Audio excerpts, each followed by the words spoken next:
Morning నా friend ఒకడు phone చేసి, "ఏంటి మామ అసలు నీకు ఫాలోవర్సే రావట్లేదు, 33 వీడియోలు చేసావు. నీకంటే నా ఫాలోవర్సే బెటర్. నీకంటే చాలా ఎక్కువ మంది ఉన్నారు. ఏదో ఒక వీడియో తీసి పెడుతుంటే వస్తున్నారు. నీ వీడియోలకు ఒక్కడు కూడా వస్తలేదు. అసలు ఏంది కథ" అని అడిగింది. వాడిదేం తప్పు కాదు. ఎందుకంటే ఆడు "మామ ఇలా అయితే ఫాలోవర్స్ వస్తారు" అని చెప్పే ఉద్దేశం. అంతే తప్ప నువ్వు ఈ వీడియోలు చేయొద్దని మాత్రం ఏం చెప్పాలి. కాకపోతే నా ఒపీనియన్ ఏంటంటే, నేను ఇలాంటి వీడియోలో చేయాలనుకుంటున్నాను. ఎందుకంటే మన వీడియోలో ఒక్కరికి నచ్చినా కూడా చాలు. నేను ఒక కాంట్రవర్సీ వీడియోనో, లేకపోతే అనసూయకి సపోర్ట్ చేయాలా, లేకపోతే శివాజీకి సపోర్ట్ చేయాలని చెప్పి ఒక వీడియో చేస్తే వద్దన్న 10K రీచ్ అవుతుంది. ఖచ్చితంగా రీచ్ అవుతుంది. కానీ నేను చేయను. నాకు అవసరం కూడా లేదు. ఒకవేళ చేయాలనుకున్నా నా పర్సనల్ ఛానల్లో చేసుకుంటా. పర్సనల్ ఛానల్లో కూడా ఏదైనా అన్బాక్సింగ్ చేసినప్పుడు, లేకపోతే ఏదైనా పర్సనల్ వ్లాగ్స్ అవి ఉంటాయి తప్ప అందులో కూడా పెద్ద వల్గర్ ఏమి ఉండదు. ఏదైనా అన్నా కూడా సబ్జెక్టెడ్ ఓరియంటెడ్గానే వెళ్ళిపోతుంది. అది కూడా ఎక్కడ వేరే వాళ్ళ గురించి మాట్లాడడం, లేకపోతే వేరే వాళ్ళ పంచాయతీల గురించి మాట్లాడడం అలాంటి ఏం చేయట్లేదు నేనైతే.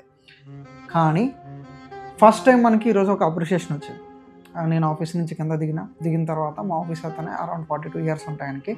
ఆయన వచ్చి, "సూర్య వీడియోస్ అయితే చాలా బాగున్నాయి, ఇలాగే కంటిన్యూ చేయి. ఎందుకంటే జనాలకు పనికొచ్చే వీడియోస్ చేస్తున్నాం. రీచ్ తక్కువ ఉంటుంది కానీ ఈరోజు కాకపోయినా రేపైనా కూడా నాలంటే ఒకళ్ళు ఇద్దరు వచ్చి నీకు ఓన్లీ బాగున్నాయని చెప్పొచ్చు ఉండొచ్చు. బట్ ఖచ్చితంగా ఇది మెసేజ్ ఓరియంటెడ్. ఇలాంటివే చేయని చెప్పి ఆయన కూడా చెప్పాడు. నేను చాలా హ్యాపీగా ఫీల్ అయినా. ఫస్ట్ టైం 31st నైట్ ఈ ఇయర్కి ది బెస్ట్ కాంప్లిమెంట్ అనమాట. ఫస్ట్ టైం వచ్చింది నాకు కాంప్లిమెంట్, మంచి వీడియో చేస్తున్నావు అని.